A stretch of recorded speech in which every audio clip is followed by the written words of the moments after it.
Hello guys, welcome to my channel Dipuassamesevlogs. Guys, আপোনালোকৰ আটো title আৰু thumbnail কি গম পাইছে কো যাই আছো। বলক গাইস আজি ভিডিওটো আৰম্ভ কৰো। গাইস আজি যাই আছো দৰং জিলাৰ এক ঐতিহ্যমণ্ডিত পুখুৰী লখিমপুৰ পুখুৰীত। গাইস চাই থাকক ভিডিওটো লখিমপুৰ পুখুৰী সৌন্দৰ্য। গাইস আপোনালোকে গম পায়নে এই পুখুৰীটো কেতিয়া খান্দিছিলে কোনে খান্দিছিলে। গাইস আপোনালোকে চাই থাকক তাইখিনি গম পাই যাব। এইটো সকলোকে চাই থাকক গাইস।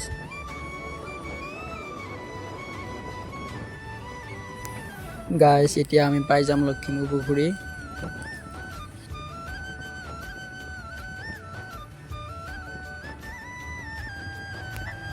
গাইস আহি পাই গলো দৰং জিলাৰ ঐতিহ্যমণ্ডিত পুখুৰী লখিমপুৰ পুখুৰী। দৰং ডিষ্ট্ৰিক্টৰ আটাইতকৈ ডাঙৰ পুখুৰীটো হ'ল লখিমপুৰ পুখুৰী। চাই থাকক গাইস।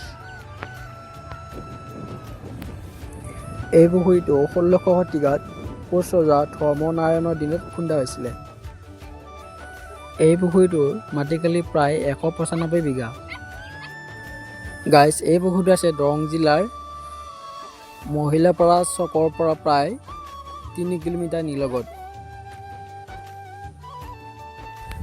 আপোনালোকে চাই থাকক গাইস লখিমপুৰ পুখুৰীৰ সৌন্দৰ্য।